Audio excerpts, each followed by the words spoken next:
Hello, Planeswalkers! Andrew here, asking the question, do you feel like your decks are too mean?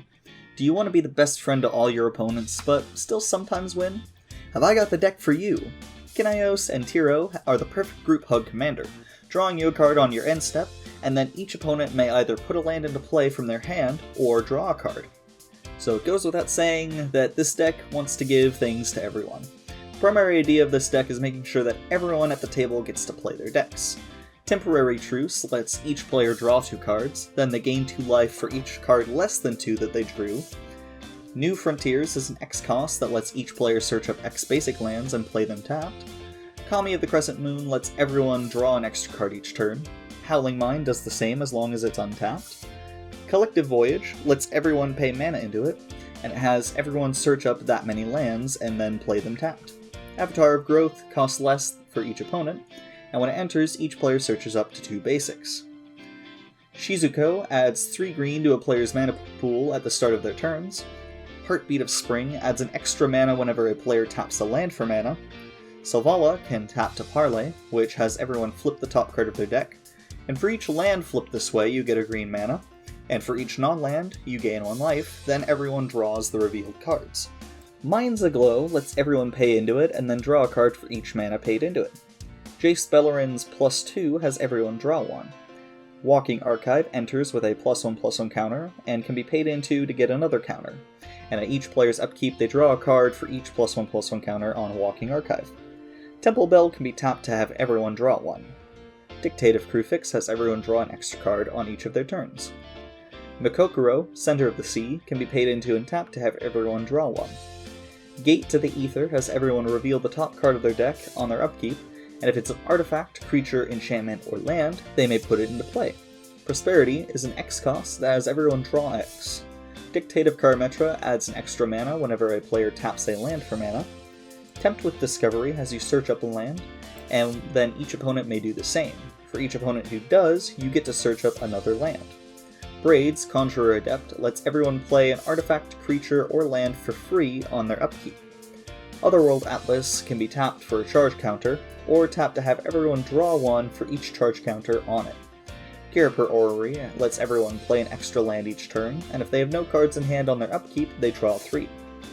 Hypergenesis has Suspend 3, and when it goes off, starting with you, each player may put an artifact, creature, enchantment, or land into play, and you repeat the process until someone doesn't put cards into play this way. Folio of Fancies removes everyone's hand limit. Can be tapped for double X to have everyone draw X, or paid and tapped to mill each opponent for the number of cards in their hands.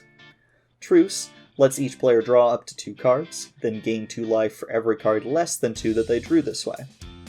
Rites of Flourishing lets everyone draw an extra card and play an extra land each turn. Zerta Ancient adds an extra mana whenever a player taps a land for mana. Veteran Explorer lets everyone search up to 2 basics when it dies. Scholarship Sponsor has each player who controls fewer lands than the player with the most lands searches for basic lands equal to the difference and play them tapped when it enters. Font of Mythos has each player draw 2 extra cards on each of their turns. Whew, that was a huge list of cards. Next up is Support, which includes a couple of alternate win conditions. Jace, Wielder of Mysteries, lets you win the game if you deck out. You want effects like this because you're having everyone, including yourself, draw a ton of cards. And if you can't mill your opponents out by making them draw a ton of cards, you might be able to win by decking yourself out. Tasha's Hideous Laughter has each opponent exile cards off the top of their library until they exile cards with total mana value 20 or more. This is a great tool for thinning out your opponent's decks. Lab Maniac does the same thing as Jace. Thought Vessel removes your hand limit. The Book of Exalted Deeds lets you pay, tap, and exile it to put an Enlighten counter on target Angel, and that Angel gains, you can't lose the game and your opponents can't win the game. This has a combo with Faceless Haven, a land that can be paid into with snow mana to have it become a 4/3 with all creature types for a turn. You turn it into a creature, have the book put the ability on it since it's an angel, and then it becomes a land again at the end of turn, but it keeps the ability that says you can't lose. This means that if no one has creature removal while it's a creature, or land removal after that, they can't do anything about it. Pier's Whim has you choose friend or foe for each player. Each friend searches up a land and plays it tapped, and each foe sacks an artifact or enchantment. Venser's Journal removes your hand limit and has you gain 1 life for each card in your hand on your upkeeps. Myth Unbound cuts your commander tax in half as long as it's out. Whenever your commander goes to the command zone, you draw 1. Ludovic, Necro Alchemist, has you each player draw a card on their end step if a player other than you lost life that turn. Approach of the Second Sun goes into your deck 7th from the top and gains you 7 life if it's the first time you've cast it this game. If it's the second time you've cast it this game, and you cast it from your hand, you win the game. Triskaidekaphile, which was not my first attempt at pronouncing it, removes your hand limit and says if you have exactly 13 cards in hand on your upkeep, you win the game. You can also pay into it to draw 1. Midnight Clock taps for a blue and gets an hour counter on each upkeep, or whenever you pay into it. When the 12th counter is put on it, you shuffle your hand engrave into your deck, then draw 7. You run this as a fallback plan if decking yourself out does not work. Now, on to Ramp, which has both mana ramp and card drawing. These are the ones that just help you. Vernal Bloom adds a green whenever a forest is tapped, which can help your opponents if they have forests, but if they don't, then it only helps you. 3 Visits lets you search up a forest and play it untapped. Finale of Revelation is an X cost that draws you X, and if that's 10 or more, you instead shuffle your grave into your deck, draw X, untap up to 5 lands, and removes your hand limit for the rest of the game. Regardless, this gets exiled after it resolves. Wayfarer's Bauble can be sacked to search up a basic land. Skyclave Relic is an indestructible mana rock, but you can kick it to have it make 2 copies of itself on entry. Ophidian Eye enchants a creature and has you draw a card whenever they deal damage to an opponent, so you can flash this onto one of your opponent's creatures when they're swinging it at another opponent.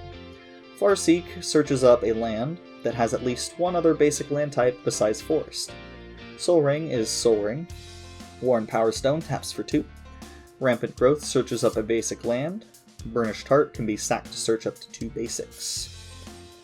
Last up before lands is Defense, starting with Constant Miss, which prevents all combat damage this turn. Norn's Annex says creatures can't attack you unless their controller pays a white or 2 life for each of those creatures.